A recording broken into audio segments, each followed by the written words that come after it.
मुबारक हो, मुबारक हो, मुबारक हो। वाह वाह वाह वाह यार। सोनिया मिठाई लेके नहीं आई, कल आपने कहा था सोनिया मिठाई लेके आए। ये तो जीत है जी, पाकिस्तान की टीम जीती है। फाइनल में बहुत अच्छा मुकाबला हुआ। मैंने जो तो बहुत स्ट्रेटेजी से गेम खेली। ये तो तमाम के तमाम सैंक्शन ग्रुप्स भी हैं, इनको सपोर्ट किया गया। Elephant food is very important to be taken care of and need food.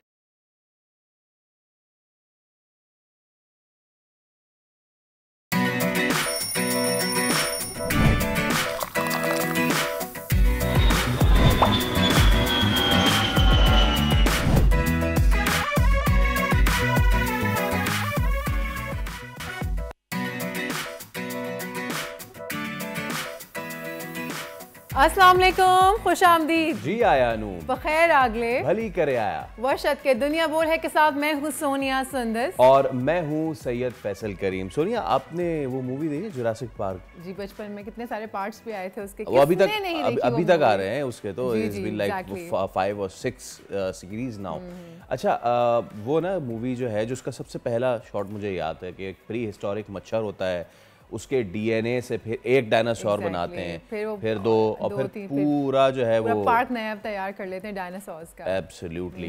तो डायनासोर्स का तो आजकल पता नहीं कि हम दोबारा उसको कब देख पाएंगे या नहीं, लेकिन एक बायोटेक्नोलॉजी कंपनी है टेक्सास की, और वो ना कुछ ऐसा ही करने जा रही है। सीरियसली वाकई ऐसा होने जा रहा है? अच्छा, ये जो आप मनाजिर देख रहे हैं, ये टैस्मेनियन टाइगर है। ये ऑस्ट्रेलिया में पाया जाता था और बहुत ज़्यादा शिकार इसका हुआ, जिसके बाद ये मालूम हो गया, ये एक्सटिंक्ट हो गया। लेकिन अब ये जो कंपनी है, ये दावा, अच्छा ये जो आप साइटिंग देख रहे हैं, ये वो आखिरी टाइगर था बेचारा, जिसकी इन्होंने खाल जो है ना उसको हनूद करके रखा हुआ है। तो वो ये कंपनी ये दावा करती है कि वो इस टैस्मेनियन टाइगर को दोबारा से जो है वो जिंदा दौड़ता, भागता, उछलता, कूदता दिखा सकते हैं डीएनए के थ्रू, जिस तरह से उसी टेक्नोलॉजी के थ्रू। ऐसा हो जाता है तो बहुत सारे ऐसे एक्सटिंक्ट एनिमल्स जो हैं वो वापस आ सकते हैं। अब देखें, ये एक्सटिंक्ट हुआ था 1930 में, और इसको वापस आते आते अगर तो ये आया तो उसको 1 सदी बाद ये आएगा। तो अभी डायनासोर वायनासोर अभी बहुत पुरानी बात है, जैसे दुनिया की इतनी आबादी बढ़ रही है, डायनासोर वायनासोर आ गए तो कहाँ हो जाएगा। देखें, ये तो कंपनी ने दावा किया है। एक कंपनी का दावा कितना ज़्यादा कारगर साबित होता है, और कंपनी क्या सिर्फ दावा करी या फिर सिर्फ अपनी मशहूरी के लिए कर रही है, ये तो हमें खैर 2030 में पता चलेगा। लेकिन अभी हम डालते हैं नज़र बड़ी खबर पे। T20 में हार के बाद पाकिस्तान का जनूबी अफ्रीका पर पलटकर शानदार वार। प्रोटियस को उन्हीं की सरजमीन पर वनडे सीरीज में मात दे दी। चैंपियंस ट्रॉफी पर मौक़िफ़ की जीत के साथ कौमी टीम की मुसलसल 30 वनडे सीरीज में फतह। शायकीन की उम्मीदें आसमानों पर। वज़ीर आज़म ने JUIFA के सरबराह को वज़ीर आज़म हाउस की आमद की दावत। मौलाना फजलुर रहमान के खदशात दूर करने की कोशिशें करेंगे। अयाज सादिक PTI से मुज़ाकरात के लिए रास्ता बना रहे हैं। हुकूमत मुज़ाकरात के जरिए मसाइल को हल करने के लिए कोशां। गाजा में जंगबंदी मुआहदे पर अहम पेशरफ्त। हमास बीमार, बुजुर्ग और खातीन फौजी इसराइली कैदियों की रिहाई पर अज़मन। अरब मीडिया के मुताबिक इसराइल की जानिब से नई शराइत आयद न करने की सूरत में जंगबंदी मुआहदा हो सकता है। और ज़रा नम हो तो ये मिट्टी बड़ी जरखेज़ है। साकी स्कॉच स्टार महानूर अली ने साबित कर दिखाया। US junior open squash championship जीतने वाली पहली पाकिस्तानी फीमेल खिलाड़ी बन गई। फ़ख्र पाकिस्तान आज होंगी हमारी मेहमान। तो चलिए पॉलिटिकल हैपनिंग से करते हैं आगाज आज के प्रोग्राम का, और एक बहुत बड़ा ब्रेक थ्रू होने जा रहा है या हो सकता है। वज़ीर आज़म शहबाज शरीफ से सरबराह JUI मौलाना फजलुर रहमान की आज है बड़ी ही अहम मुलाकात। वज़ीर आज़म और मौलाना की ये जो मुलाकात है वो होगी वज़ीर आज़म हाउस में। वज़ीर आज़म शहबाज शरीफ ने मौलाना फजलुर रहमान को मुलाकात की दावत दी थी। मुलाकात में मदारिस रजिस्ट्रेशन से मुतालिक अमूर ज़ेर गौर आएंगे। चलिए इसी पे हम बात कर लेते हैं। सीनियर तज्ज़ियाकार इस्लामाबाद से हमारे साथ मौजूद हैं शाम साहब। गुड मॉर्निंग, बहुत शुक्रिया ज्वाइन करने के लिए हमें। और चले, ये तो क्या हम कह सकते हैं कि कुफुल टूटा खुदा खुदा करके, या फिर अभी हम इंतज़ार करें कि मौलाना आएंगे, मुलाकात होगी, गुफ्तगू होगी, फिर कुछ नतीजा निकलेगा? पहले तो सोनिया लाइटर नोट पे, और फैसल मैं ये कहूंगा कि you made my day bye starting your day with a cheerful thinking. Film का जिक्र करके, ये हमारी कौम डिप्रेस्ड और स्ट्रेस और एंग्जाइटी की मारी है, और सुबह सुबह ऐसी कुछ सुन के I really felt so good. अच्छा, चला अब आपके सवाल की तरफ आ जाते हैं। अच्छा, ऐसा है फैसल के देखें, अब हुकूमत को भी देखना पड़ेगा कि किन किन महाज पे ये लड़ सकती है, कौन कौन से महाज खोल सकती है। वही मौलाना फजल रहमान साहब जिन्होंने 26वीं आईनी तरमीम में बड़ा मेजर किरदार अदा किया था, पीटीआई के लोगों को भी बड़ी हद तक टोन डाउन करके तो ले आए थे और बहुत सारी चीजें करवा ली थी उन्होंने। अब मसला ये है कि एक लिहाज से तो सोनिया और फैसल मौलाना को नुकता है तो ठीक है कि आपने मदरसा रिफॉर्म बिल मंजूर कर लिया, वो एक्ट बन गया। जब आपको जल्दी थी, आपको जरूरत थी 26वीं आईनी तरमीम, उस वक्त आपको ये चाहिए था कि ये चीजें लेके आते, उसमें कोई अमेंडमेंट करनी थी, जो एक एक्ट बन चुका है वो नहीं किया आपने। तो उसके बाद से ज़ाहिर है मौलाना का गुस्सा अपनी जगह पे बनता है और वो बार बार यही कह रहे हैं कि जी ठीक है, हमसे वादा किया गया, वादा करके लोग मुकर गए हैं, सदर साहब ने क्यों इस पे सेंड नहीं दी अपनी, क्यों नहीं साइन किए। इस सारे तनाज़ुर में देखा जाए तो मौलाना साहब को आपने देखा, पहले मोहसिन नकवी साहब जो पिंडी वालों के नुमाइंदे हैं उन्होंने मुलाकात की, बिलावल भुट्टो ने मुलाकात की और लोगों ने मुलाकात की, राना सनाउल्लाह ने, वो नहीं माने। लेकिन थोड़ी सी जो मुझे लगता है कि जिसको कहते हैं फायर फाइटिंग इन्होंने कर ली है गवर्नमेंट के लोगों ने उनके साथ, जिसका आपको याद होगा मौलाना ने एक बयान दिया था, ये जो प्रेस कॉन्फ्रेंस अगले दिन उन्होंने एमक्यूएम के लीडर के साथ की थी, सिद्दीकी साहब के साथ, मकबूल सिद्दीकी साहब के साथ, वहाँ उन्होंने एक बात कही थी फैसल कि भाई ठीक है, आप ये बिल मंजूर कर लें और अगर आपको कोई तहफ़्फ़ुज़ात हैं तो मुशावरत करके हम इसमें कोई नोक पलक संवार सकते हैं, इसमें कोई नई अमेंडमेंट लेके आ सकते हैं। उनका इशारा उस तरफ था कि जो गवर्नमेंट कह रही है, सारे लोग कह रहे हैं कि IMF नहीं मानेगा, FATF नहीं मानेगा, क्योंकि वो कहते हैं कि जी मनी लॉन्ड्रिंग और टेरर फाइनेंसिंग के हवाले से मदरसा रिफॉर्म में जो चीज़ें नहीं आनी चाहिए थी वो इन्होंने रोक दी है। मौलाना साहब ने या गवर्नमेंट ने उनको एडअप नहीं किया उसमें, जिसमें वो खास तौर पे कह रहे हैं कि जी आप इसमें जो ये दीनी तालीम के साथ साथ दुनियावी तालीम भी होगी, आप उसके लिए क्यों तैयार नहीं हो कि इंग्लिश पढ़ाई जाए, फिजिक्स केमिस्ट्री पढ़ाई जाए, और साथ साथ इनका ऑडिट जो है ना फैसल, उस पर बड़ी वो कहते हैं, उनको माजरत के साथ ये कहूँगा कि उनको होता है कि जी दुम पे पाँव आना कि ये क्यों आप काम कर रहे हैं भाई। और देखें ना जिस तरह फंडिंग इनकी होती है, बेशुमार जगहों से, बाहर मुल्कों से भी फंडिंग होती है। दूसरा इनका तरीका वारदात ये है, वो कहते हैं कि जी एक मदरसा है जिसकी 50 शाखें हैं, तो एक मदरसे का अकाउंट बैंक का खुलेगा। वो कहते हैं भाई ये क्या, हमें क्या पता कि बाकी 49 अकाउंट्स में पैसा कहाँ कहाँ से आ रहा है, वो बताएं, इसके लिए वो तैयार नहीं है। इसी तरह बार बार एक और बात आ रही है जो मौलाना साहब को कही जा रही है कि देखें आप रियलाइज करें कि पाकिस्तान एक खुदा न खास्ता सैंक्शन देखें, आगे ही 4 कंपनियों पे सैंक्शन लगाई है न्यूक्लियर और इस मिसाइल प्रोग्राम के हवाले से, और अब ये हम करेंगे तो हमारे लिए मुश्किलात हो जाएंगी। ये बड़ी मुश्किल से FATF से हम बाहर निकले हैं, तो आप इसको कर दें। तो मुझे लगता है कि आज की मुलाकात में डेफिनेटली फैसल और प्राइम मिनिस्टर साहब उन्हें कन्विंस करने की कोशिश करेंगे और मौलाना साहब किसी हद तक हो जाएंगे। उसकी वजह यह है कि वफाक मदारिस के वो जो 50 आप देख ले मुख्तलिफ किस्म के अपना लोग बैठे हुए हैं जिसमें नुक्ता नज़र के, उन्होंने भी मौलाना के नुक्ता नज़र की मुखालफत की है कि नहीं भाई ये ठीक नहीं है, ये मुल्क के लिए ठीक नहीं है, इसको आप मेरा ख्याल अमेंडमेंट करके ठीक कर लें। तो मुझे लगता है इस मुलाकात में किसी हद तक जो आप कह रहे हैं बर्फ पिघलेगी, और मौलाना साहब को भी पता है। देखिए ना, मौलाना साहब तो इस वक्त तो सियासी अमल से फैसल दूर है ना, अभी वो बाहर हैं, ठीक है, वो तो चाह रहे हैं कि जी मुझे सेनेट की 2 सीटें और दिलवाई जाएं, बलूचिस्तान में मेरा हुकूमत का हिस्सा दिया जाए, जबकि असल लड़ाई तो उनकी PTI के साथ है। वो KP में हारे हैं, जहाँ उनका मेन स्टे है, वो सारी की सारी PTI ने उनसे जीती हैं। तो भाई धांधली अगर हुई है तो फिर वो उधर जाके आप बात करें ना, वहाँ तो आप बात नहीं कर रहे। तो मौलाना की भी कमजोरी है, वो भी चाहते हैं कि किसी तरीके से पैचअप हो जाए, लेकिन बहरहाल ये उनके लिए एक मसला होगा जो उन्होंने तड़ी लगाई है। अगर नहीं मानेंगे तो आपने देखा 2019 में 50,000 लोगों का मजमा लेके वो आ गए थे इस्लामाबाद में, और हुकूमत के लिए मुश्किल हो गई थी, बड़ी मुश्किल से वो पता नहीं क्या चोरी शुजात साहब ने उनको गोली दी थी, उठा के ले गए थे। बाद में पता चला मौलाना साहब के उन्होंने कहा था कि जी PTI की हुकूमत जो है ना चंद दिनों में हम खत्म कर देंगे, वो खत्म तो नहीं हुई थी। तो मेरा ख्याल अब कंक्रीट एश्योरेंसेस प्राइम मिनिस्टर की तरफ से अगर आती हैं तो मेरा ख्याल है मौलाना साहब इस स्टेज पे वो मान जाएंगे, क्योंकि वो भी नहीं चाहते। लेकिन ना दूसरी तरफ जिस तरीके से PTI लेवर करने की कोशिश कर रही है, उन्हें दावत दी बानी PTI ने कि मुझे आके मिले और HFZI और एक कमेटी बना दें, HFZI भी हो, उसमें अफसर मैंगल भी हो और मौलाना फजल रहमान भी। मौलाना फजल रहमान कहते हैं कि नहीं, आप डिपेंडेबल आदमी नहीं है, आपकी बात मैं नहीं सुन सकता, क्योंकि आप गारंटी कौन करेगा, एश्योरेंस कौन देगा कि जो हम बात करके आएंगे उस पर कायम रहेंगे। तो मौलाना PTI के साथ तो जाने के लिए तैयार नहीं। वो हमेशा से आप देख लें 14-15 साल से वो हुकूमतों में है, तो वो चाहते हैं कि हुकूमत का हिस्सा बने, लेकिन इस वक्त उनका कोई हिस्सा नहीं बन पा रहा।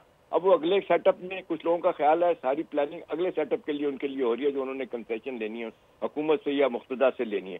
लेकिन मेरा ख्याल है क्योंकि हुकूमत के लिए मुश्किल है कि किन किन महाजों पे लड़ेंगी, तो मुझे लगता है कि कोई गिव एंड टेक इस पे हो जाएगा। जिस तरह आजम नजीर तारड़ साहब ने सुना है कोई नया फार्मूला तैयार किया है जिसमें कोई जिसको टोन डाउन करके और ये किसी तरीके से बाहर के लोग जो पाकिस्तान के खिलाफ बात करते हैं, FATF वाले और IMF वाले के जी टेरर फाइनेंसिंग के लिए, मनी लॉन्ड्रिंग के लिए चीजें इस्तेमाल होती हैं, तो उसको रोकने में किसी हद तक कामयाबी हो सकती है। जी चलें एहतशाम साहब, अब देखें आज की मुलाकात बड़ी अहम है, जैसा आपने कहा कि उम्मीद तो है बर्फ़ पिघलेगी, पिघलनी भी चाहिए, नहीं पिघली तो हो सकता है हुकूमत के लिए एक नया दर्द सर खड़ा हो जाए। बहुत शुक्रिया आपका एहतशाम साहब हमारे साथ मौजूद थे और वो कहे थे। तो चले अभी हम एक ब्रेक ले रहे हैं। जी बिल्कुल, अब ब्रेक का वक्त हो जाता है, लेकिन कहीं जाना नहीं है, चाय बनाइए, वापस आइए, हम इंतजार कर रहे हैं आपका। आपकी खत्म हो गई है।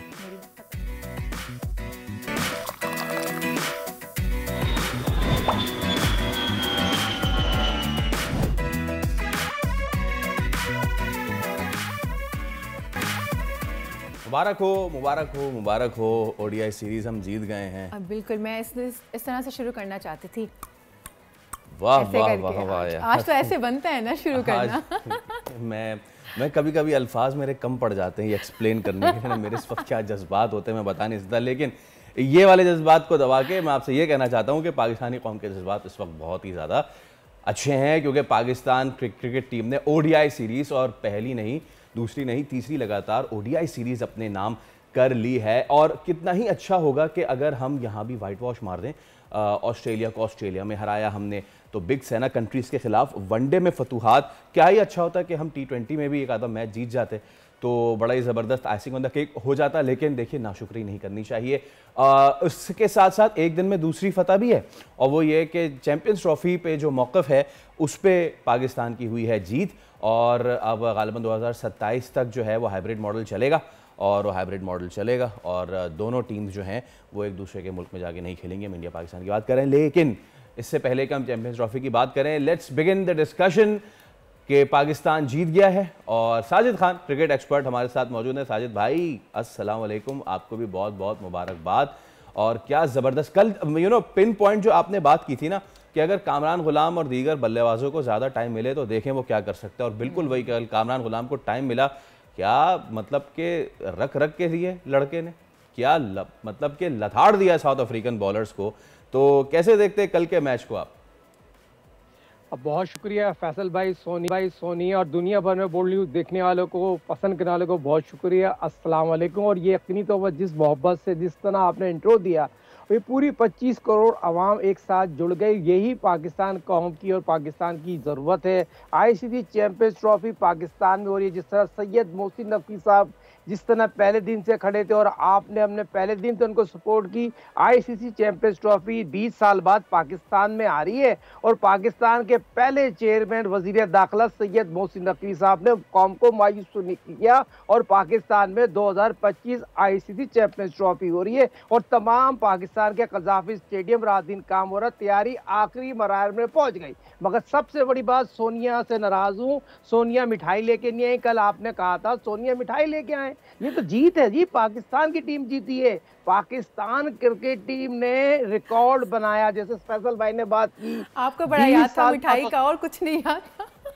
ये यकीनी तौर पर देखें, जीत तो जीत होती है, और ये जीत यकीनी तौर पर हमारी बहुत सी खामियां छुपा रही है। जिस तरह हमने और फैसल भाई ने, सोनिया ने पिन आउट किया था, पाकिस्तान की जो ODI की टीम है उसमें चंद चीजें ऐसी हैं, इन फॉर्म बैट्समैन अगर साइम अय्यूब अगर आउट हो गए, अब्दुल्ला शफीक 4 दफा डक किए हैं, 2020 हो, ODI हो, तो अब्दुल्ला शफीक कैरी कर रहे हैं। मगर यहाँ पर पाकिस्तान के साबिक कप्तान की एक बात करूं, आउटस्टैंडिंग इनिंग करी कल हमने, और फैसल भाई ने कहा था जो चौका मारा था वो पूरे मैच का खूबसूरत, उसकी फॉर्म तो बहुत अच्छी थी, उसने 70 रन तो बना दी, उस 100 में कन्वर्ट नहीं कर पाता। दूसरी हमने कल बात की जो बैटिंग के दौरान उसकी ग्रिप छूट जाती है, जिसके बाद पिछले मैच में वो आउट हो गए। मगर रिजवान का अल्लाह का शुक्र अल्हम्दुलिल्लाह, उसको हेलमेट में बॉल लगी, अल्लाह ताला ने बचा लिया। ये भी एक बहुत बड़ा पाकिस्तान के लिए रगमिया फिक्रिया था, हेलमेट में बॉल लग जाए, और जो उसकी वजह से अल्लाह का शुक्र अल्हम्दुलिल्लाह उस पर 90 ओवर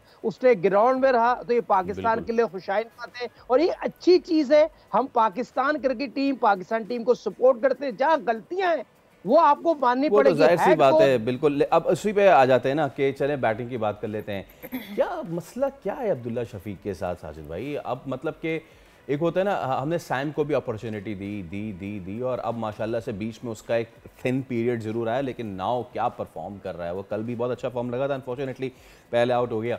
लेकिन प्रॉब्लम क्या है अब्दुल्ला शफीक के साथ? जब ये शुरू में आए थे तो उस वक्त के कप्तान बाबर ने कहा था कि यार ये बहुत ही किताबी प्लेयर है, बहुत टेक्स्ट बुक शॉट्स खेलता है।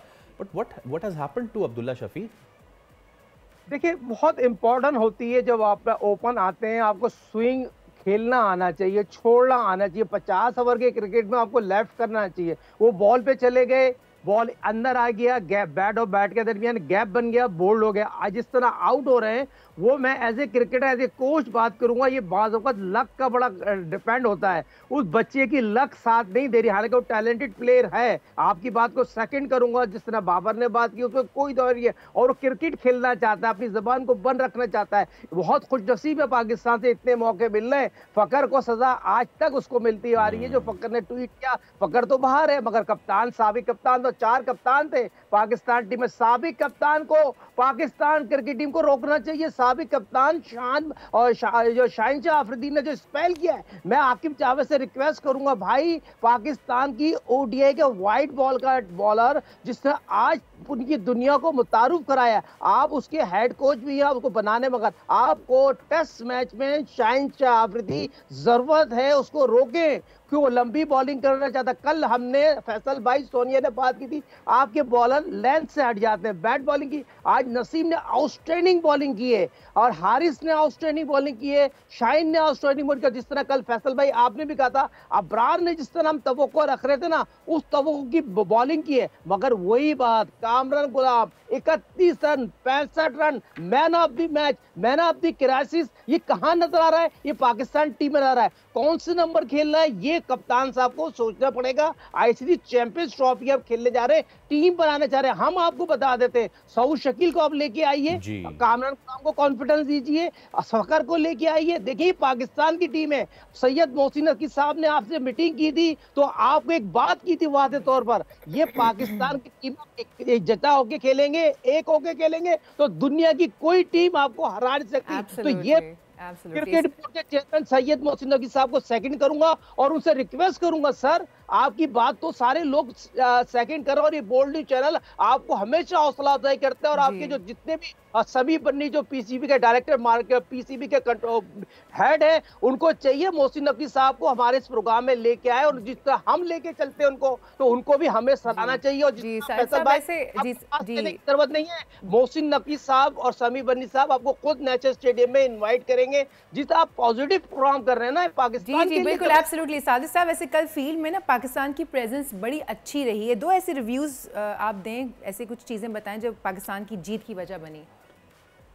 एक जतियों के खेले, कप्तानी आउटस्टैंडिंग खेली। आज बड़े अरसे बाद रिजवान ने आउटस्टैंडिंग कप्तानी खेल करी है। देखिए मिड ऑफ डाउन उसने पीछे नहीं करा, मिड ऑफ डाउन दायरे में रखा है। जो चीज अच्छी है उसने, देखे साइम अयूब से बॉल की नहीं कराई। पिछले मैच में साइम अयूब से 7 ओवर कराए थे, मगर आज जिस तरह वो हारिस को लेके आया, जिस तरह नसीम को लेके आया, जिस तरह वो अबरार को लेके आया, हालांकि मेरे को लग रहा था कि जो आगा सलमान है उससे बॉलिंग नहीं हो रही, कि बॉलिंग को रेगुलर कर करके उनके मसल में शायद प्रॉब्लम हो गई थी। मगर जिस तरह उसने आज कप्तानी की है, आउटस्टैंडिंग कप्तानी की है। पहले क्लब लेवल की कप्तानी करता था, मैंने डंके की चोट पर कहा, क्लब लेवल की कप्तानी कर रहा है। आज उसने पाकिस्तान की कप्तानी की है, अच्छी कप्तानी की और अच्छी जीत। और उसमें साजिद भाई एक बहुत जो टर्निंग पॉइंट मैं समझता हूं कि एक तो शाहीन शाह का जो रिव्यू था लेना अगेंस्ट मिलर, वो एक बहुत ही ज़बरदस्त साबित हुआ। और उसके बाद माकरम का जो एलबी पे रिव्यू लिया अबरार ने, मतलब कि वो टर्निंग पॉइंट थे। यानी कि पाकिस्तान रिव्यू लेने के हवाले से इतना मशहूर नहीं है, लेकिन कल तो मतलब सारी चीज़ें आपके फेवर में थी भाई, बहुत ज्यादा फेवर में थी। ओवरऑल जेल हुई थी और अल्लाह ताला हमारे पे मेहरबान थे, किस्मत जिस पे मेहरबान हो। और पाकिस्तान क्रिकेट टीम ने आउटस्टैंडिंग क्रिकेट खेली, उसकी जितनी भी तारीफ कीजिए कम है। देखें ये चीज अच्छी थी, रिवर्स स्विंग भी हो रहा था, और जिस तरह, और अब बैट अगर बात करें, दुनिया के सारे लोग ये बात कर रहे थे, साउथ अफ्रीका कप्तान ने टॉस जीत के क्या डिसीजन किया है, ये तो आप पूछे ना। जो साउथ अफ्रीका के कप्तान ने एक तो प्ले क्या किया है, ये पिच थी 270 रन की, तो साउथ अफ्रीका कप्तान जिस तरह, मैं ये समझता हूँ वो बैक फायर कर गए, और जिस तरह बॉल डबल पेस से बॉल आ रहा था, बॉल हालांकि इस पिच पे थोड़ा सा जो रिजवान के बॉल लगा है वो इतना पेस से बॉल नहीं आया था, मगर साउथ अफ्रीका के कप्तान ने ये टॉस जिसके गलत डिसीजन लिया उसका फायदा पाकिस्तान को हुआ, पाकिस्तान का भरपूर फायदा उठाया। हालांकि रिजवान ने स्टंप भी छोड़ा है, बाई का चौका भी छोड़ा है, ये आपने बहुत बिल्कुल, और कैचेस भी आगे पीछे ड्रॉप हुए, पाकिस्तान खुमियाजा भुगत सकता था। दूसरी तरफ पाकिस्तान साउथ अफ्रीका को 150 पे भी निपटा सकता था। लेकिन चलें, अच्छा क्रिकेट पे तो हमने बात की, अब आखिरी आउटस्टैंडिंग इनिंग, हाँ ये बात जरूर है, तारीफ करनी पड़ेगी। कामरान गुलाम को मैन ऑफ द मैच जो मिला उसने प्रूव किया। देखिए टैलेंटेड खिलाड़ी हमारे पास मौजूद है, पूरा मौका। अच्छा साजिद भाई, वो अब जरा हम चैंपियंस ट्रॉफी की भी बात कर लेना। तो फाइनली आज, और मैं बीबीसी का भी देख रहा था, बीबीसी पाकिस्तान के हक में कम ही खबरें लगाता है, लेकिन बीबीसी का जो आज जो टाइटल है वो बड़ा ज़बरदस्त है कि मोहसिन नकवी की फ़हम के आगे जय शाह को मिल गई मात। तो मेरे ख्याल से फाइनली अब चीज़ें सेटल हो गई हैं, अब सिर्फ शेड्यूल का इंतज़ार है, और हम तो एक्रेडिशन का इंतज़ार कर रहे हैं। टिकट का अनाउंस होगा तो फिर जाएंगे कराची लाहौर में मैच देखने के लिए। तो मोहसिन नकवी साहब की फ़हम के आगे जय शाह को मात मिल गई है, और पाकिस्तान का ये मौक़िफ़ भी उसको जो है जीत मिली है, इस पे क्या कहेंगे? देखिए बहुत बड़ी जीत है, ये पूरे पाकिस्तान की जीत है, पूरी पाकिस्तान की 25 करोड़ के अवाम में, पाकिस्तान के तमाम मीडिया के मालकान की जीत है। उन्होंने इस प्लेटफॉर्म के तवज्जो प्लेटफॉर्म दिया और पाकिस्तान के लिए बात करें। और पाकिस्तान के सैयद मोहसिन नकवी साहब जिस दिन से खड़े थे, जिस तरह लोगों ने कहा उन्होंने ग्राउंड तोड़ के गलत कर दिया है, ग्राउंड ये गलत चीज़ है, मगर ये चीज़ उन्होंने पहले दिन जो बात की थी आज भी वही बात कर रहे हैं। मैं आपको पाकिस्तान क्रिकेट बोर्ड के बड़े अरसे बाद एक ऐसा चेयरमैन आया, उसने अपने मौक़िफ़ पे कायम हुआ, और उससे पहले जितने भी चेयरमैन आए थे वो पाकिस्तान के एशिया कप में जाके कंप्रोमाइज कर चुके थे। मगर एक प्लेटफॉर्म के तब उससे मैं जरूर बात करूंगा, जो हम ये जो चाह रहे हैं दुबई में मैच खेलना, और हम चाह रहे हैं श्रीलंका का मैच खेलना, क्योंकि दोनों उनके पट्टू है, आईसीसी बीसीसीआई एक ही लॉबी है। मगर हम ये चाहते हैं दुबई में हमारे ज्यादा एडवांटेज है, तो हम दुबई में खेलें तो ज्यादा बेहतर होगा। क्योंकि एशिया कप में जिस तरह इंडिया में वहाँ खेले थे, श्रीलंका में कोलंबो में हम मैच हार गए थे, दुबई में एडवांटेज होगा क्योंकि इंडिया वहाँ मैच हारा था। तो ये चीज भी बतानी है। दूसरी चीज फैसल भाई, सोनिया जो आईसीसी का इवेंट जो है पाकिस्तान उसकी होस्टिंग कर रहा है, इंडिया को हमारा लोगो लगाना पड़ेगा, मगर इंडिया यहाँ पर मुझे नहीं लगता। एशिया कप में भी बोल्ड न्यूज चैनल ने खबर ब्रेक की थी, और मेरे वो अच्छी तरह याद है, ये खबर मैंने पॉइंट आउट उठाया था। अब फिर मैं आईसीसी चैंपियंस ट्रॉफी के दौरान ये खबर उठा रहा हूँ, हमारा लोगो, क्योंकि आईसीसी चैंपियंस ट्रॉफी पाकिस्तान करा रहा है, तो पाकिस्तान की तमाम मुल्कों की शर्ट पे लोगो लगा होगा, तो इंडिया को भी लगाना चाहिए। जी बिल्कुल। और आखिर में साजिद भाई, अब जो है हमारा एक बार फिर हम ज़रा बात कर लेते हैं। अब पाकिस्तान जो है आखिरी वनडे खेलेगा, उसके बाद ऑब्वियसली टेस्ट है, लेकिन बहुत अच्छा सेटअप शेड्यूल्ड है हमारे पास। और अब पाकिस्तान जब वापस आएगा ट्राई सीरीज़ खेलने जा रहा है अपने ही होम ग्राउंड में against New Zealand and south Africa. बहुत अच्छी मैच प्रैक्टिस मिल जाएगी बिफोर चैंपियंस ट्रॉफी, तो मैं चाहूँगा उस पर भी आप थोड़ी सी रोशनी डालें। देखिए ये बहुत खुशाइन बात है, पाकिस्तान की टीम सिवाय फ़कर यहाँ पर आ जाएगा, आना भी चाहिए। उसके बाद जो सऊद शकील को आना चाहिए, आगा सलमान यकीनी तौर पर आउटस्टैंडिंग क्रिकेट खेलता हुआ आ रहा है। दूसरी हमारा अबरार ने जो इनपुट डाला ना, ये बहुत खुशाइन बात है। ये जो आपको होम सीरीज में आगे जो एशियन विकेटों पे हम खेलेंगे ना, एशियन विकेटों पे हमें आईसीसी चैंपियंस ट्रॉफी खेलनी है। 2024 आगाज हमारा आगाज जो कहना चाहिए इख्तिताम बहुत अच्छा हो रहा है। और साजिद भाई अब हाँ ये भी देखना पड़ेगा, मैं ये बताएं कि सऊद शकील की जगह पे फिर हम उसको किस जगह पे फिक्स करेंगे। कामरान गुलाम को जाहिर सी बात है हम नहीं हटा सकते, अच्छी परफॉर्म कर रहा है, तो क्या लाइनअप रखनी चाहिए हमें? देखिए फैसल भाई, सऊद शकील जो है ना इरफान की जगह आ जाएगा। सऊद शकील रीढ़ की हड्डी है, मैन ऑफ द कराची से वो पाकिस्तान का पहला प्लेयर था जिसमें लॉर्ड्स में जाके अपने पहले मैच में फर्स्ट वनडे में 50 रन बनाए। टेस्ट में से ज्यादा अच्छा वनडे खेलता, वनडे में उसको कॉन्फिडेंस बहुत अच्छा, पूरी बारी ले 50 ओवर में हर टीम 350 पौने 400 बिल्कुल मेरे ख्याल से वो ऊपर से अब्दुल्ला शफी को अगर हटाएंगे तो बहुत सारे प्लेयर्स बहुत ऑटोमेटिकली जो है ना टीम आ जाएंगे। Thank you so much, Sajid Khan साहब हमारे साथ मौजूद थे और पाकिस्तान ने बड़ी ज़बरदस्त विक्ट्री हासिल की है। उम्मीद करते हैं कि आखिरी वनडे भी वो खुशी से पूरे वक्त मेरे आंसू आते रहे। नाज़रीन एक ब्रेक ले रहे हैं, ब्रेक के बाद हाजिर होंगे, ब्रेक लेते हैं फिर से।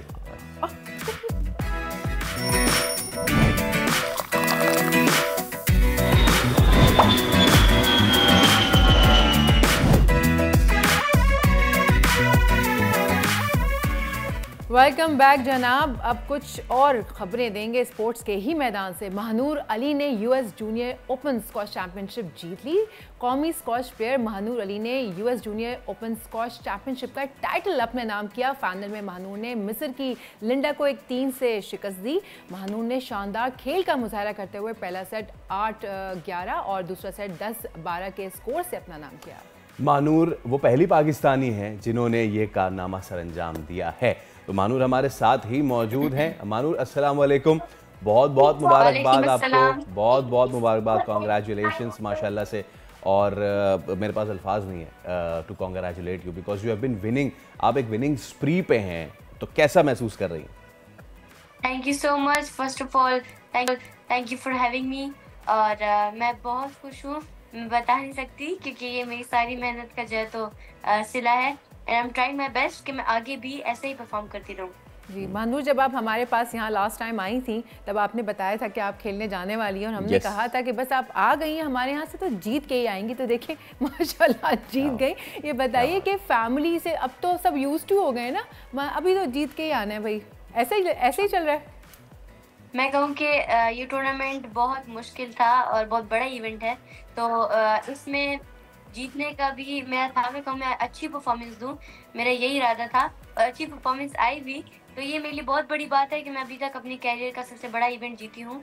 इसके बाद मेरा नेक्स्ट गोल होगा ब्रिटिश जूनियर, जिसके लिए भी मैं बहुत जैसे मेंटली प्रिपेयर हूँ क्योंकि उसमें बहुत अच्छी फाइट मिलने वाली है मुझे। अच्छा महानूर, मुझे ये बताएं कि आपके करियर में आपकी विक्ट्रीज कितनी हो चुकी हैं अब तक, काउंट कर रही हैं आप? जी, मेरी ये जो है तो 19th टाइटल था जो है तो, और 11 मेरे नेशनल टाइटल्स हैं और ये है मेरा 8वां इंटरनेशनल टाइटल। माशाल्लाह, ज़बरदस्त। अच्छा मानू, जब लास्ट टाइम आप हमारे शो में आई थी तो आपने बताया था कि जो मिस्री प्लेयर्स होते हैं वो ज़रा टफ़ होते हैं, उनसे मुकाबला भी टफ़ होता है। तो अभी इस बार का मुकाबला कैसा रहा? इस बार का मैं कहूँ बहुत टफ गया, बहुत क्लोज मैच गया मेरा उस लड़की के साथ। तो वो बहुत अच्छी प्लेयर थी, टॉप सीड भी थी वो। और उससे पहला मेरा जो है तो 4th राउंड भी इजिप्ट की लड़की से आया, तो वो भी मैं बहुत अच्छा खेली और फाइनल में बहुत अच्छा मुकाबला हुआ। और मैं कहूँगी कि वो भी अच्छी प्लेयर थी, लेकिन मैंने जो तो बहुत स्ट्रेटजी से गेम खेली जिसकी वजह से मैं जीत गई। बिल्कुल। और फादर वो कैसा फील कर रहे हैं जीतने के बाद? उन्होंने आपसे क्या कुछ कहा? सब बहुत खुश थे, जो हमारे कोचेस हैं पाकिस्तान में यहाँ पे और जो है तो यहाँ पे जितने प्लेयर्स आए थे खेलने, सब ने मुझे बहुत सपोर्ट किया और बहुत खुश थे मैं कहूँ। और दोनों बहनें, उनका तो बताएं, बड़ी और छोटी वाली। वो लोग भी वो दोनों भी बहुत खुश थे मेरे लिए, क्योंकि वो लोग अपना मैचेस उनके जो है तो बहुत अच्छी फाइट्स हुई। वो लोग भी बहुत अच्छा खेली, लेकिन उनका हार्ड लक आप कह सकते हैं। तो नेक्स्ट टाइम वो जो है तो इससे भी इम्प्रूव करके आएंगी और अच्छा खेलेंगी। और आप बता रही हैं नेक्स्ट इज ब्रिटिश ओपन, तो वो कब है, कितना अरसा है उसकी तैयारी के लिए?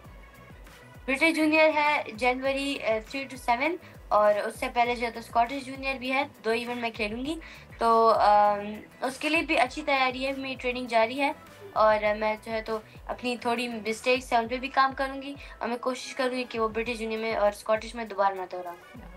अच्छा, एक चीज़ जो मैं आपसे पूछना चाहूँगी, ये सवाल बहुत इम्पॉर्टेंट उन वालिदैन के लिए जो ये समझते हैं कि उनके बच्चे खेल लेंगे तो फिर पढ़ाई में कैसे आगे निकल सकेंगे, पढ़ाई का हर्ज होगा। तो मैं चाहूँगी मानू कि थोड़ा सा आप इसके ऊपर बताइए कि आप अपनी पढ़ाई कैसे मैनेज करती हैं, क्योंकि बहुत सारे बच्चे आप ही की तरह आपसे इंस्पायर्ड हैं और खेलना चाहते हैं बढ़ के, लेकिन पेरेंट्स की सपोर्ट नहीं होती है। तो थोड़ा सा आप इस बारे में बताइए कि पेरेंट्स की सपोर्ट और अपनी एजुकेशन आप कैसे बैलेंस कर रही हैं?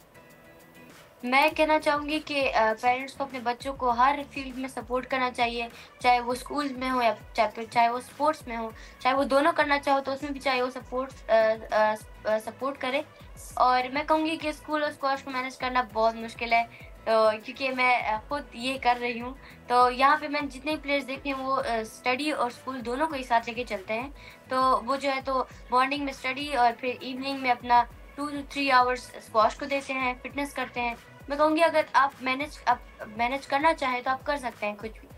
अच्छा, ये बताइए महानूर के स्क्वॉश के इस वक्त होराइजन पे ऑब्वियसली इजिप्शियंस छाए हुए हैं, ब्रिटिश भी छाए हुए हैं, लेकिन ये बताइए कि हमारा पड़ोसी मुल्क भारत, वो वहाँ पे स्क्वॉश का कैसा टैलेंट है? बैडमिंटन में तो उनका बहुत ज़बरदस्त टैलेंट है, लेकिन स्क्वॉश में वो कैसी प्लेयर्स प्रोड्यूस करते हैं और आपका कभी सामना हुआ है इंडियन से?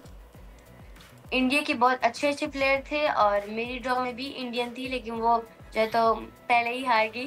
टॉप सीड से जिससे मैं जीती हूँ वो उससे हार गई। तो मैं कहूँगी वो बहुत अच्छा खेलते हैं और भी मैंने जो है टॉप 10 में भी उनके थोड़े प्लेयर्स हैं जो भी बहुत अच्छा खेलते हैं, लेकिन पाकिस्तान से भी हैं। तो आई वुड से हम सेम ही है, लेकिन हम स्क्वॉश में जो है तो हमारा पहले हिस्ट्री भी है, तो मैं कहूँगी कि हम उनसे थोड़े आगे स्क्वॉश में। अच्छा महानूर, आपकी जो सबसे छोटी वाली है, मुझे याद पड़ता है कि वो भी खेल रही थी ना, आप लोगों ने उनको भी इसमें स्क्वॉश में इन कर दिया था, वो अभी तक कहाँ पहुँची? क्या उन्होंने स्टार्ट कर दिए? वो तो अभी मैं कहूँगी कि वो स्क्वॉश को उसने इतना प्रोफेशनल नहीं लिया, वो सिर्फ मतलब अपने फन के लिए, एंजॉय करने के लिए खेलती है। तो उसको अभी हम लोग स्टडीज़ पे फोकस करा रहे हैं, क्योंकि उसका जो है तो अभी वो उसने स्टडीज़ भी अभी स्टार्ट किया है, तो वो अभी स्क्वॉश को वो भी बहुत छोटी है, बहुत छोटी है जी, तो 2-3 साल बाद वो स्क्वॉश को जो है तो सही ट्रेनिंग करना स्टार्ट करेंगे। महानूर, अपना ज़रा मुझे उस वक्त के जिस वक्त आपका रूटीन रेजीम स्टार्ट होता है, क्या आपका रेजीम होता है? सुबह की रनिंग होती है, फिर आप कितना टाइम जो है वो कोर्ट में बिताते हो? थोड़ा सा ये हमें बताइए। मैं कहूँगी हर प्लेयर का जो है तो आप प्लेयर के लेवल को देख के उनको ट्रेनिंग कराते हैं। तो सोलो होता है, ड्रिल्स होती है हमारी, तो वो अलग अलग टाइम पे होती हैं। आप कहेंगे कि सुबह में कभी फिटनेस होती है तो कभी सोलो होती है। सो डिफरेंट जो है तो डिफरेंट ड्रिल्स वगैरह, फिर मैच प्ले होता है, तो ये सब मिला के एक दिन की रूटीन बनती है और फिर वीक्स और फिर मंथ्स बनते हैं ट्रेनिंग के। और मैं चाहूँगा ये कि आप जो हमारे जो अपकमिंग प्लेयर्स हैं, जो हमारी बच्चियां हैं, उनको ये ज़रूर बताएं कि कितनी ज़्यादा ज़रूरत है मेहनत की। बिकॉज हम ना शॉर्टकट पे बहुत ज़्यादा जाते हैं, हम देखते हैं कि अच्छा जी आज ये हो गया, चलें जी हम इसी पे लग जाते हैं। तो एक तो ये, दूसरा ये, आप इंटरनेशनली माशाल्लाह कम्पीट नहीं कर रहे हो, आप बीट कर रहे हो। पूरी दुनिया पे इस वक्त आप छाए हुए हो महानूर। क्या डिफरेंस फील करती हैं आप जब आप जाती हैं इंटरनेशनली? दीगर प्लेयर्स की सहूलियात, उनके स्पॉन्सर्स, उनकी फैसिलिटीज़, उनकी ट्रेनिंग मैकेनिज़्म और हमारे यहाँ? मैं कहूँगी कि हमारे प्लेयर जो है तो रेगुलर एक तो नहीं है स्क्वॉश को, तो वो चाहते हैं कि एक महीने में ही आप जो है तो पाकिस्तान नंबर 1 वर्ल्ड चैंपियन बन जाए, लेकिन ऐसा बिल्कुल नहीं है। मैं खुद 4 साल स्क्वॉश खेलती आ रही हूँ और मेहनत भी कर रही हूँ, तो ये एक दिन से नहीं होता, आपको रेगुलर रूटीन पे चलना पड़ता है स्क्वॉश भी। तो मैं हमारे प्लेयर्स भी बहुत अच्छे हैं, लेकिन उनको चाहिए क्वालिटी टाइम स्क्वॉश के लिए, जो वो लोग नहीं करते। कभी एक दिन आते हैं, एक दिन नहीं आते, बहुत सुस्ती दिखाते हैं। सो से उनको एक तो रेगुलर होना चाहिए और मेहनत नहीं छोड़नी चाहिए। अगर आप एक बार हार गए तो इट्स ओके, आप नेक्स्ट टूर्नामेंट में ट्राई करो, अपनी मिस्टेक्स पे काम करो, आप इससे भी बेहतर होने की कोशिश करें। चल, thank you so much Manur. आपको स्कॉटिश और ब्रिटिश ओपन के लिए भी बहुत बहुत जो है बेस्ट ऑफ लक। और मतलब क्या ही बेस्ट ऑफ लक विश करें, हमें पता है आप जीत के आएंगे। जीत के हम वेट कर रहे हैं कि नेक्स्ट कॉन्फिडेंस आप हमारा वहाँ ले आई हैं कि आप वहाँ जाना जीत के। एब्सोल्युटली ऐसा ही। अब वक्त हो जाता है एक ब्रेक का, ब्रेक लेंगे, ब्रेक के बाद वापस आएंगे क्योंकि प्रोग्राम अभी बाकी है। मैं सोचा था आप यूँ करेंगी।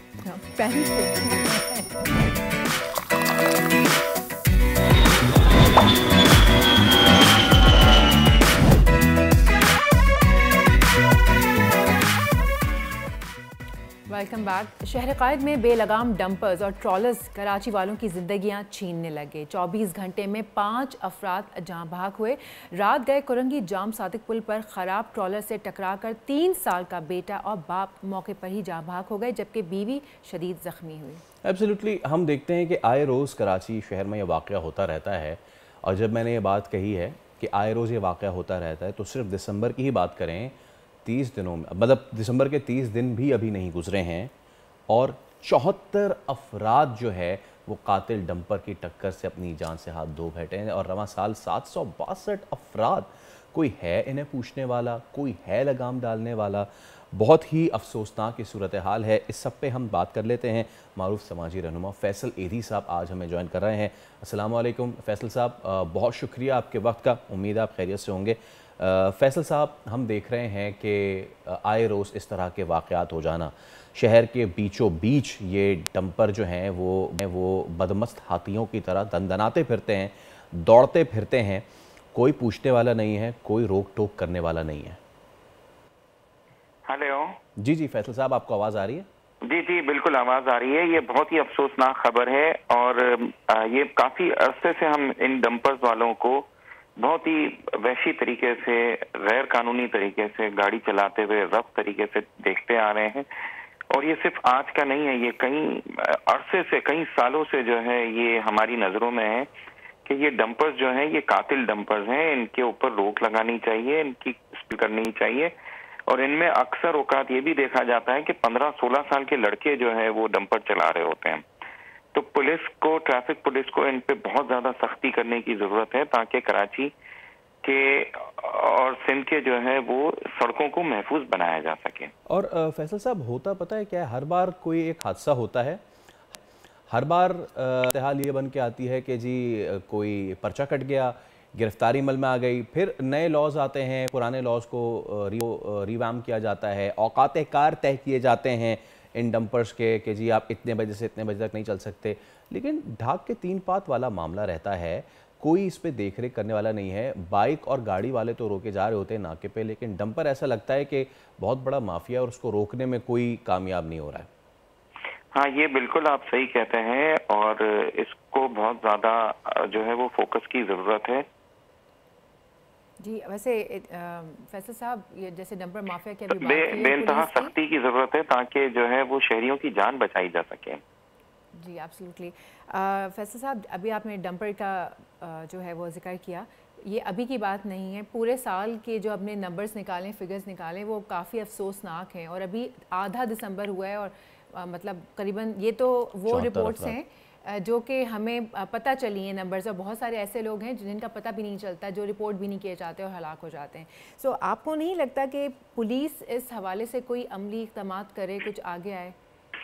देखिए, कराची की पुलिस को थोड़ा सा एम्पावर करने की ज़रूरत है, इनको मशीनें और अच्छी गाड़ियाँ देने की ज़रूरत है, इनको एम्पावर करने की ज़रूरत है और दूसरा इनको इक्विपमेंट देने की ज़रूरत है ताकि जो है वो कराची के शहरियों की और सिंध के शहरियों की जो है वो सही तरीके से हिफाजत कर सकें।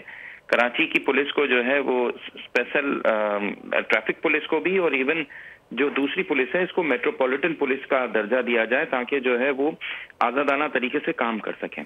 फैसल साहब, अब जो मैं सवाल करने जा रहा हूँ, हम तो वैसे ये कहते हैं कि वो हम मनाजिर दिखा रहे होते हैं और कहते हैं कि बच्चे ना देखें, लेकिन हो सकता है ये सवाल भी बहुत सारे लोगों के आसाब पे गिरा गुजरे।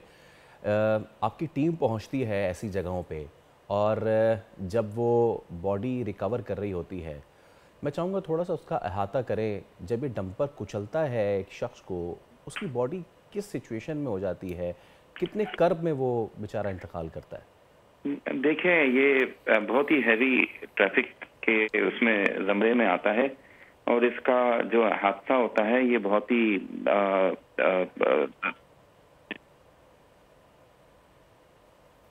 इसका जो हादसा होता है ये बहुत ही मतलब ये कहेंगे कि नुकसान पहुंचाने वाला होता है और बहुत ज़्यादा डैमेज।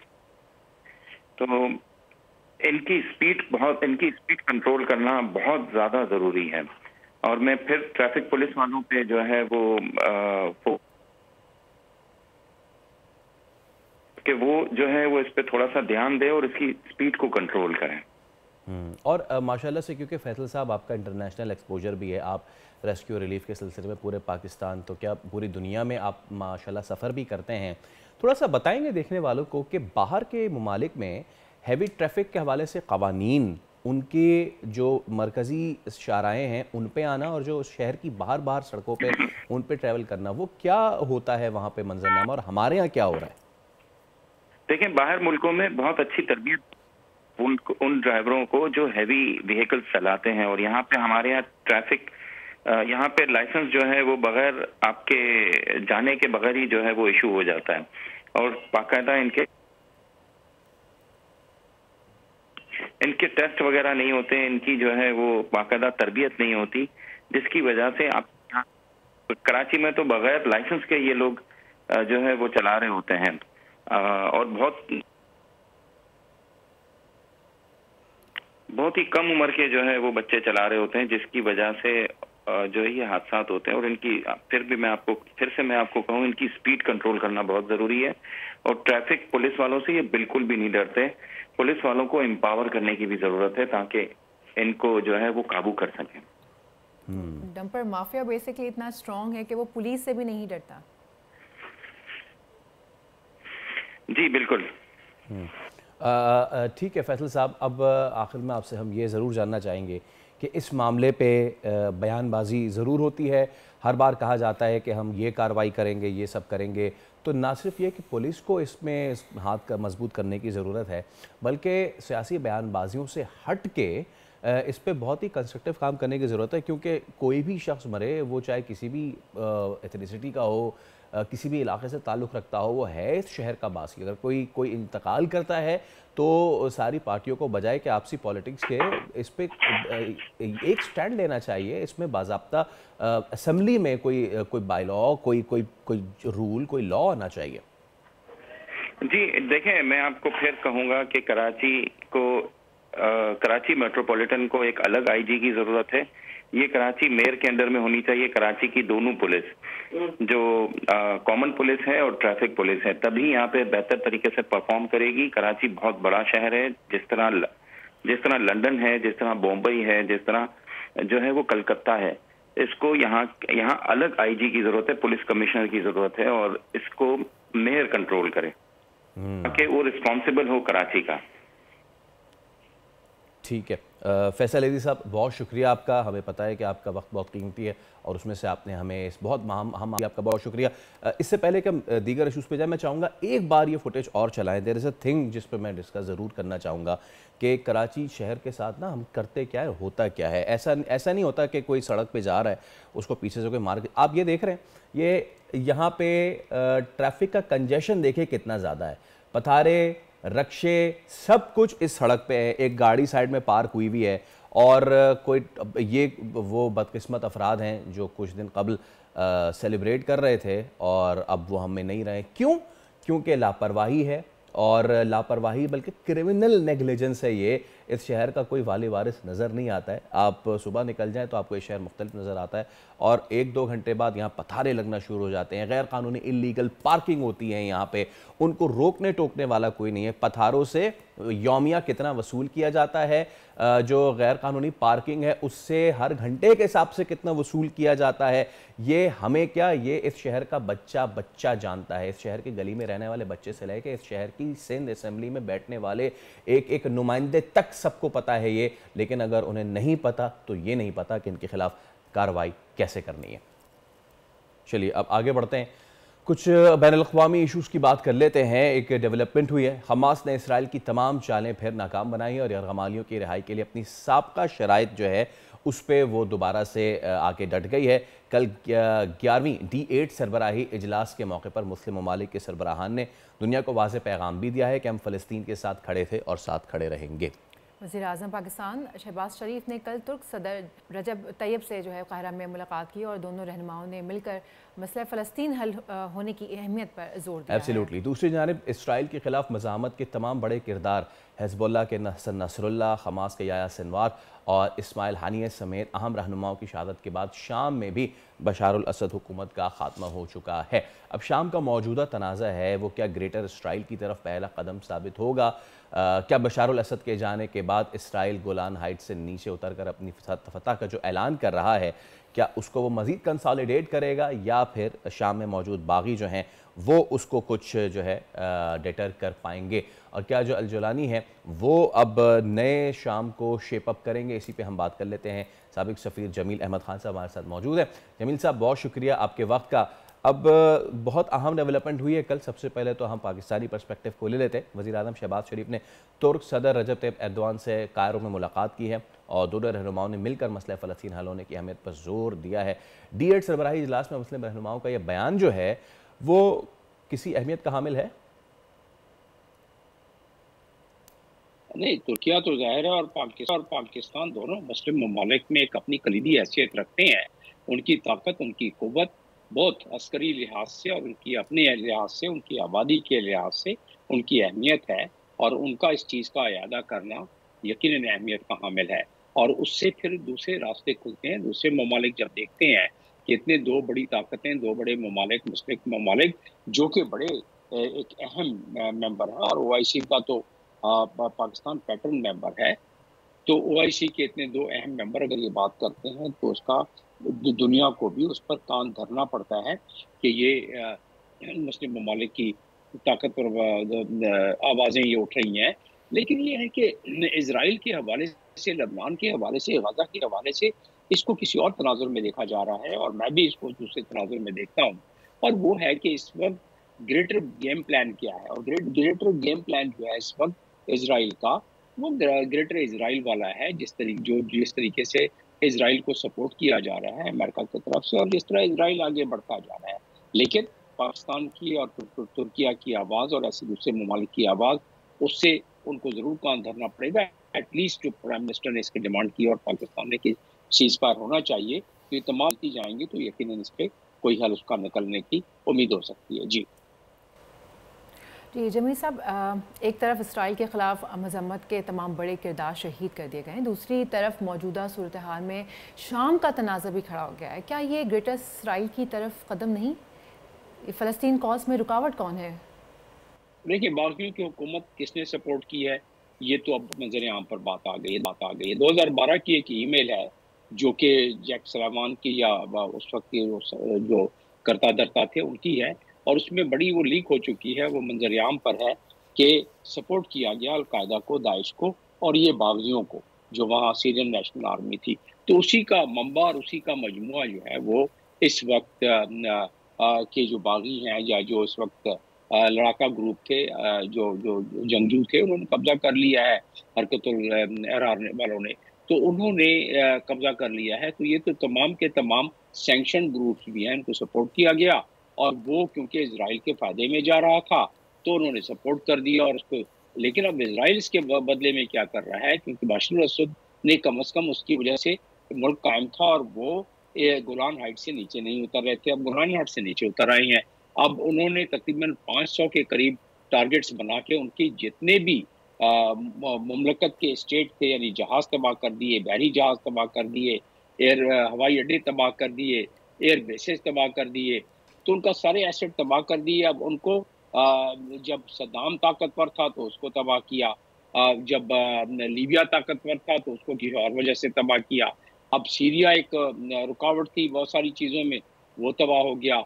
इसका मतलब ये हुआ कि जो ईरान की एक्सेस ऑफ रेजिस्टेंस थी उस पर काबू पाने के लिए इजराइल ने सारे मामलात किए। एक्सेस ऑफ रेजिस्टेंस में हमास, उसके बाद हिजबुल्लाह, उसके बाद सीरिया से उनकी गुजरगाहें थी, और सीरिया में इराक के जो जंगजू होते थे, जो मलेशिया होते थे, अब उनको ख़त्म कर दिया। इसका मतलब ईरान से रसद गई है, हिजबुल्लाह की मदद नहीं हो सकती, हमास की मदद नहीं हो सकती, इजराइल जो चाहे दंदनाता फिरे और कब्जा करता फिरे। जी अच्छा, अब जमील साहब, हमास और इसराइल में मुआहदा क्या होने जा रहा है, और क्या हमास इस मुआहदे में तमाम यरगमालियों को रिहा करने लगेगा? क्योंकि जो बोन ऑफ कंटेंशन है पिछले 1 साल से अब ज़्यादा का अरसा हो गया है, वो यही चीज़ है। और अब क्या वक्त आ गया है कि ये चीज़, क्योंकि अगर ये चीज़ हल हो गई तो उसके बाद फिर इसराइल को आगे पेशकदमी की कोई वजह रह नहीं पाएगी ना? नहीं, हमास की तो अपनी कंडीशन है, वो तो शुरू से तैयार है। वो कहता है कि जी आप हमारे रहा कर दें, हम आपके रहा कर देते हैं, सीज फायर कर दें, आप हमारी ज़मीन से कब्जा छोड़ें, और ये आप कर दें कि कम अज़ कम आप हमारी ज़मीन पर नहीं आएंगे। इजराइल कहता है कि नहीं, हम तो आपके पास रहेंगे, हम एडमिनिस्ट्रेशन संभालेंगे, हम चाहेंगे कि आपकी दोबारा यहाँ एडमिनिस्ट्रेशन ना हो, यानी हमास की एडमिनिस्ट्रेशन ना हो। और इजराइल कहता है कि हम आपके आदमी नहीं छोड़ेंगे, आप हमारे आदमी छोड़ दें। तो उस पर हमास ज़ाहिर है वो आखिरी वक्त तक, हमास तो एक नज़रिया है ना, हमास एक लड़का ग्रुप तो नहीं है, हमास तो एक मज़ाहमती ग्रुप है। हमास को तो अक़वाम मुत्तहिदा के, यूनाइटेड नेशंस के जनरल असम्बली के जो रेजोल्यूशन है 2649, उसके तहत उनको हक़ खुदइरादियत के लिए लड़ने का हक़ है, वो उसके लिए मुज़ाहमत कर रहे हैं। लेकिन इजराइल तो नहीं मानता उस बात को। इजराइल ने तो उनकी ज़ाहिर है काफ़ी ताकत को तोड़ने की कोशिश की और काफ़ी हद तक कामयाब भी रहा है उसमें। तो हमास इस बात को मानने के लिए तैयार नहीं है, तो ये पे छोड़ दे और इजराइल वहाँ कायम भी रहे, इजराइल बैठा भी रहे, और वो उनकी कैदी को भी ना छोड़े, तो ये मुश्किल नजर आता है। जी, और ये भी बताइए कि इस वक्त शाम में अल-जुलानी की जो हुकूमत है वो हमास के लिए कितनी मददगार साबित हो रही है? क्योंकि अब दोनों तरफ जो है वो सेम बेलिजरेंट्स हैं, तो क्या हमास को मदद मिलेगी? नहीं, हमास के लिए तो मददगार साबित नहीं हो रही है ना, क्योंकि अल-जुलानी की वजह से इजराइल ज़्यादा मजबूत हो गया है और वो इसराइल नीचे उतर रहा है और अल-जुलानी की तरफ से इसराइल को कोई खतरा नहीं है, और अल-जुलानी ने कह भी दिया है कि इसराइल से हमारा कोई लेना देना नहीं है, लेकिन इसराइल तो अपने मकासद में कामयाब हो रहा है। अल-जुलानी ने तो कभी नहीं कहा कि वो हमास की मदद करेगा, क्योंकि उसने कभी नहीं कहा हमास की मदद करेगा, और ना ही उसने कहा कि इसराइल को लगाम देने की कोशिश करेगा। तो लिहाजा इसराइल की तो अपनी मनमानी जो होगी वो करता रहेगा, और उसको मदद हासिल है दुनिया की सबसे बड़ी ताकतवर मुल्क की, जो कि अमेरिका है। और अमेरिका ने 85,000 टन उन्होंने अब तक उनको बम और बारूद उनको सप्लाई कर दिया है। लेकिन इसराइल तो इस मामले में उस मिडल ईस्ट का पूरा, जैसे कहा जाए कि उसके लिए ना यूनाइटेड नेशंस की कोई चार्टर की कदर है, ना इंटरनेशनल कानून की कदर है। इससे पहले जितने सिक्योरिटी काउंसिल के रेजोल्यूशंस पास हुए हैं वो उसकी भी कोई पासदारी नहीं है। गोलान के हवाले से जो रेजोल्यूशन पास हुआ कि गोलान पर कब्जा इसराइल नहीं करेगा, और 1967 की जो करारदाद है सिक्योरिटी काउंसिल की, उसके हवाले से जो गोलान को खाली करेगा, बजाय गोलान को खाली करने के वो मजीद भी अपनी गोलान से नीचे उतर के 134 किलोमीटर के करीब मजीद उसने रकबा कब्जा कर लिया है, और अब भी वो उसका इरादे कोई नेक नज़र नहीं आ रहे हैं। तो सीरिया में मेरा ख्याल है कि वो वही हरकत करने जा रहा है जोन में, क्योंकि उसके इशारे क्या उसकी ज़मीनी लिहाज से सामने सबूत मिलते जा रहे हैं। जी जमील अहमद खान साहब, फॉर्मर एम्बेसडर, बहुत शुक्रिया आपके वक्त का, और देखते हैं कि आगे अभी बैनुल-अक़वामी मंजरनामे पे मज़ीद क्या क्या डेवलपमेंट्स होती हैं। जी, अब वक्त हो जाता है एक ब्रेक का, ब्रेक के बाद वापस आते हैं।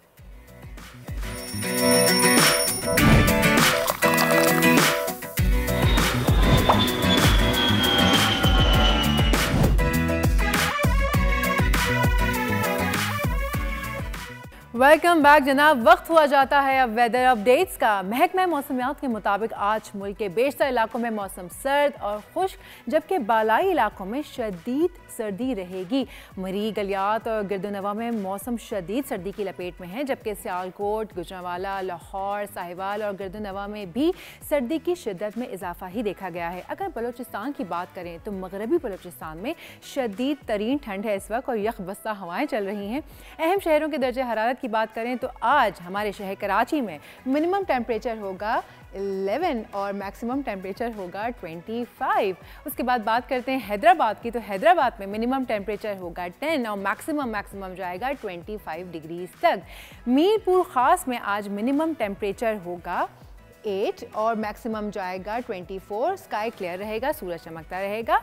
नवाबशाह की बात करूं तो नवाबशाह में आज मिनिमम टेम्परेचर होगा 7 और मैक्सिमम टेम्परेचर जाएगा 24 डिग्रीज तक। लेकर चलते हैं आपको लाड़काना की जानिब। लाड़काना में कम से कम टेम्परेचर होगा आज 7 और मैक्सिमम टेम्परेचर जाएगा 24 डिग्रीज तक। लेकर चलते हैं आपको गवादर की जानिब। गवादर में आज बादलों का राज रहेगा, और बादलों के साथ साथ मिनिमम टेम्परेचर होगा 12 और मैक्सिमम टेम्परेचर होगा 25 डिग्रीज तक। लेकर चलते हैं आपको क्वेटा के मौसम की तरफ। क्वेटा में आज मिनिमम टेम्परेचर होगा -3 टेम्परेचर होगा, और मैक्सिमम जाएगा 13 डिग्री तक। स्काई जो है वो क्लियर रहेगा। मुल्तान की अगर मैं बात करूं तो मुल्तान में आज मिनिमम दर्जे हरारत जो है वो होगा 4, पार्टली क्लाउडी रहने का इम्कान, मैक्सिमम जाएगा 21 डिग्रीज तक। लेकर चलते हैं आपको लाहौर की जानिब। लाहौर में आज मिनिमम टेम्परेचर जो है वो जाएगा 3 तक, और मैक्सिमम जो इम्कान है वो है 19 डिग्रीज तक जाएगा मैक्सिमम। फैसलाबाद की बात करें तो फैसलाबाद में आज मिनिमम टेम्परेचर होगा 3 और मैक्सिमम जो है वो 19 डिग्रीज तक जाने का इम्कान है। शहर इक़्तिदार की बात करूँ अगर मतलब इस्लामाबाद, तो इस्लामाबाद में आज मिनिमम टेम्परेचर होगा 2, पार्टली क्लाउडी रहने का इम्कान, साथ में मैक्सिमम जाएगा 18 डिग्रीज तक। लेकर चलते हैं आपको उन्हीं के पड़ोस में यानी कि मरी की जानिब। मरी में आज मिनिमम टेम्परेचर होगा 4 और मैक्सिमम जाएगा 12 डिग्रीज तक। लेकर चलते हैं आपको पेशावर। पेशावर में आज मिनिमम टेम्परेचर होगा 4 और मैक्सिमम 18 डिग्रीज तक जाने का इम्कान। स्काई जो है वो क्लियर रहेगा। मुजफ्फराबाद में आज मिनिमम जो टेम्परेचर है वो होगा -2 और मैक्सिमम टेम्परेचर जाएगा 19 तक। स्काई जो है वो क्लियर रहेगा। लेकर चलते हैं स्कर्दू की जानिब। तो स्कर्दू में आज मिनिमम टेम्परेचर होने वाला है -16, आपने सही सुना, -16 और मैक्सिमम जो है वो भी -5 तक, ऑल्दो स्काई जो है वो क्लियर रहेगा। तो ये थी आज की वेदर अपडेट्स। मुल्क की जो मौसम की सूरत हाल है वो आपके सामने रख दी है। वक्त हो जाता है एक छोटी सी ब्रेक का। ब्रेक लेते हैं, ब्रेक के बाद वापस आते हैं। Let's take a break.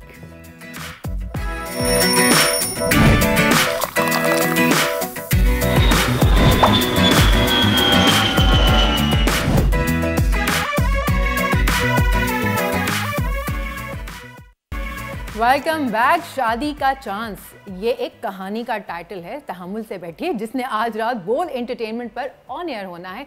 बोल एंटरटेनमेंट पर हर जुमे की रात दिल छू लेने वाली कहानियों पर मबनी सीरीज की एक कस ऑन एयर होती है और बोल कहानी को ना सिर्फ पाकिस्तान में बल्कि पूरी दुनिया में बेहद पसंद किया जा रहा है और सोशल मीडिया पर बोल कहानी के व्यूज मिलियंस में पहुंच रहे हैं। आज जो कहानी है वो हम देखेंगे, उसका नाम है शादी का चांस। अब ये क्या है, इसका आपको झलकी दिखाते हैं। अगर मैं चिराग भी लेके निकलूंगी ना तो इतनी अच्छी लड़की मुझे नहीं मिलेगी। मैं आपसे कई बार कह चुका हूँ मुझे शादी नहीं करनी, मतलब नहीं करनी। से कहानी बुनी है जो मेरा बेटा बहुत ओल्ड फैशन है, पता नहीं तुम उसका एडजस्ट कर पाओगी कि नहीं। हैं? मैं तो खुद आपका ऐड देख कर आई हूँ। आपने लगाया था ना कि आपने अपने घर का एक पोर्शन रेंट पर देना है। तुम यहाँ क्या कर रही हो? अभी तो गई क्यों नहीं? मैं तो यहाँ रहने के लिए आई हूँ ना। आपके बेटे ने अभी तक शादी क्यों नहीं की? मेरे बेटे को ना एक लड़की से प्यार हो गया था। That's so sad। आप मुझसे नाराज हैं? वैसे आंटी, अगर मैं आपके बेटे को शादी के लिए राजी कर दूं, लेकिन आंटी बदले में जितना अर्सा मैं इस घर में रहूंगी आप मुझसे किराया नहीं। कहते हैं कि जो कलर्स होते हैं ना वो जिंदगी की अलामत होते हैं, या फिर किसी की उदास जिंदगी में खुशी की तरफ पहला कदम। मेरे अब्बा जान कहा करते थे कि ये मत देखो कि जिंदगी में कितने लम्हे हैं, बल्कि ये देखो कि हर लम्हे में कितनी जिंदगी है। क्या बात है मेरे अब्बा की। वैसे ईमान से बदकिस्मत थी वो लड़की जिसने इतना अच्छा लड़का छोड़ दिया।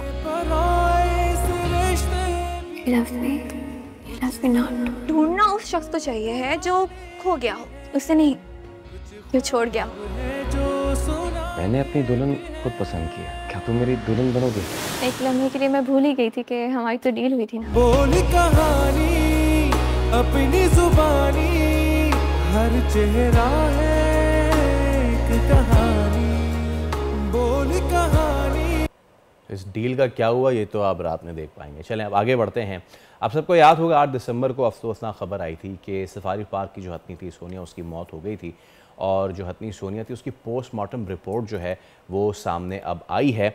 और इससे पहले भी आपको पता है कि मधुबाला के जिसको यहाँ शिफ्ट किया गया था कराची चिड़ियाघर से, वो इसलिए शिफ्ट किया गया था क्योंकि वहाँ जो उसके साथी नूरजहाँ वो एक्सपायर हो गई थी। तो कुछ ही अरसे में दूसरी हथनी का मर जाना ये एक तशवीशनाक बात है। इसी पे हम बात कर लेते हैं। टुडे वी हैव गॉट सरबरा फोरपॉस doctor Aamir Khalil who is joining us live. Dr. Amir, assalamu alaikum. Thank you so much for your time. Hope you are doing good. Assalamu alaikum. Good morning and thank you for the opportunity. Pleasure all ours, pleasure all ours. Okay, Dr. Amir, now you have been associated with the elephants in Karachi for a very long period of time. I've seen all the many documentaries that are there uploaded on the platform of Fourpaws on YouTube, and you're the right person to talk about this issue now. What was the cause of Sonia's death, Sonia's elephant death? Thank you. The main reason for Sonia's death is due to bacterial infection. This bacterial infection normally happens with elephants sometime when they don't get the proper food care. Elephant food is very important to be taken care of and need food treatment, especially elephant in captivity. So Sonia since long time need this infrastructure which currently exists in Safari Park. So abscess happened in the nail. It's very sensitive part of the body of the elephant, his foot, and this is due to this bacterial infection create type of septicemia which affect many organs of the elephant Sonia, like the lung, the kidney, the liver, and the other parts of the body which lead to her death. Sure, it is very sad, but we are also convenient that the other two elephants will have better option and better opportunity in the future in Safari Park, because a lot of infrastructure was built in the last months in Safari Park to be able to keep these two elephants.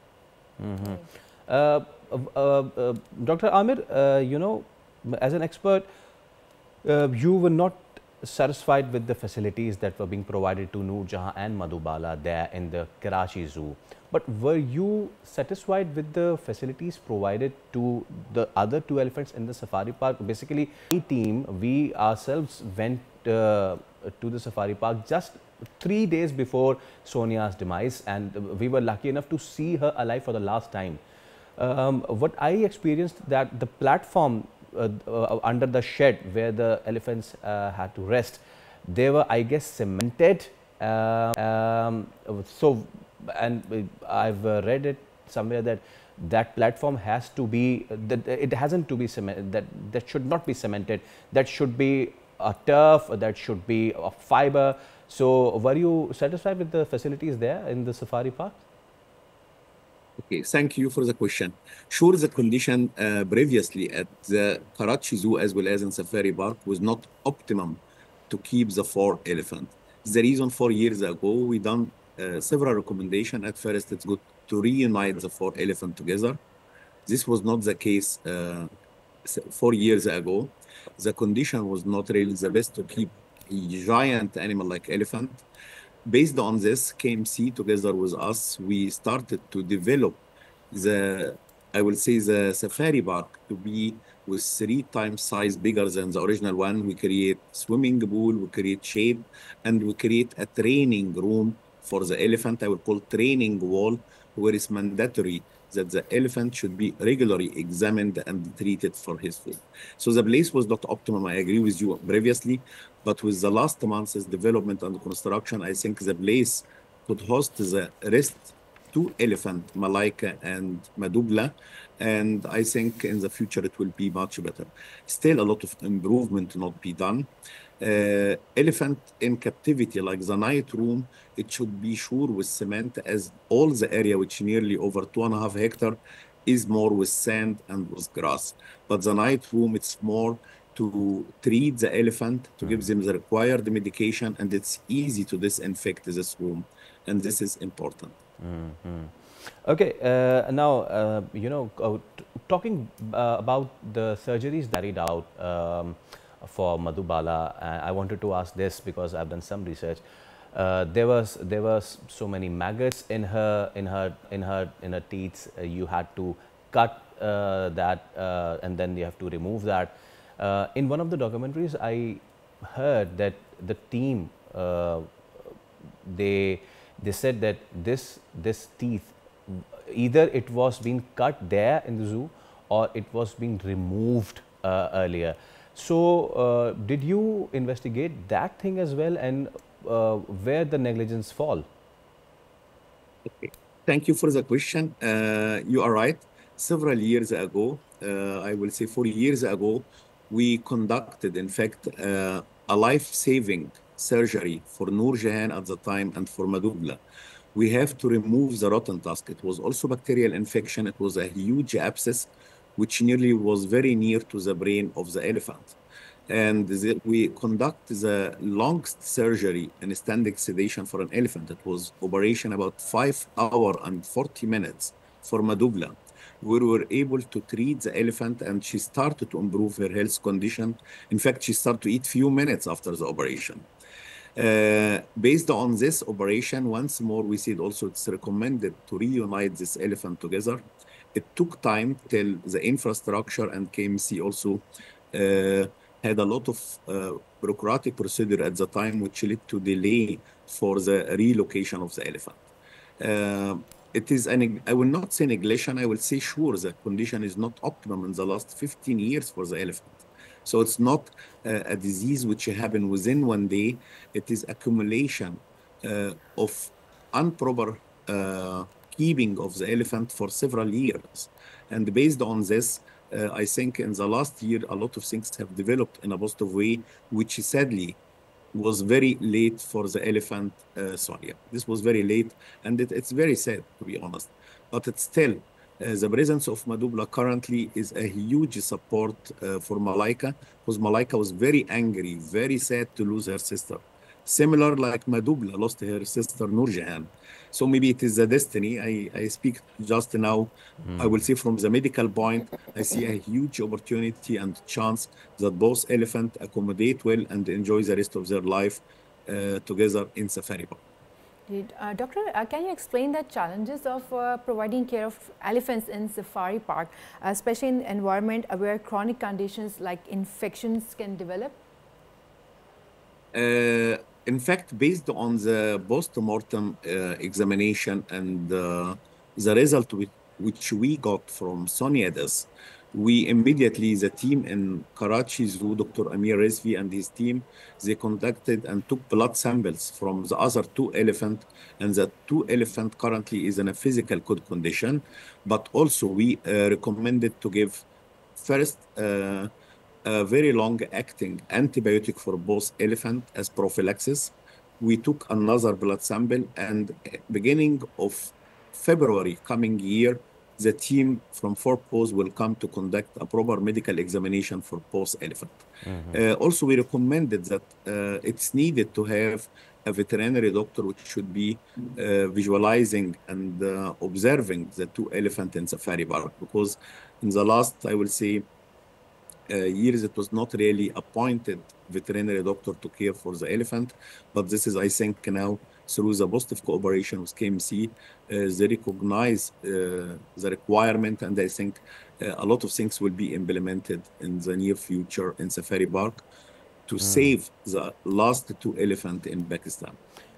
You know, when we last we visited Safari Park just 3 days before the demise of Sonia, we saw that container and Fort was written on it, in which the Madhubala was transferred, which means that you were the team that came before Sonia's death over there, not only examined Madhubala but Malaika and Sonia as well. Tell me, Dr. Amir, was there any problem at that time when you last checked Sonia, and what's the situation of Malaika when you last checked her? Okay, the relocation of Madhubala was conducted on the 26th of November, and sure, we noticed 2 days before that Sonia lost weight. She was not in good body condition, and exactly 2 days after the relocation, we have all the needed requirement medication, and we sedated Sonia, and we took blood sample to examine her. And with this blood result, we recognize about the presence of the bacteria, and this was the reason of the death of Sonia. Sure, our discovery was late. I mean, we were not able previously to be in Pakistan or to take the blood samples. But we took the blood samples after we observed that Sonia not is in a good condition, and this was conducted 2 days after the relocation of Madhubala. All right. Thank you so much, Dr. Amir Khalil.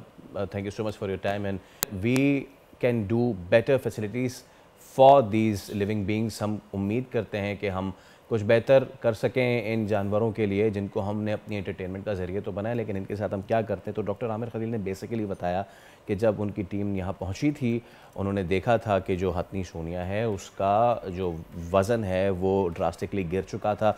And now if I am remembering it correctly कि मैंने भी देखा था कि उसका जो shape था it was not, yes it was not good. So चले आज के प्रोग्राम से इतना ही, अब दीजिए इजाज़त, आपसे मुलाकात होगी मंडे के रोज़। अपना बहुत ख्याल रखिएगा, अल्लाह हाफिज़।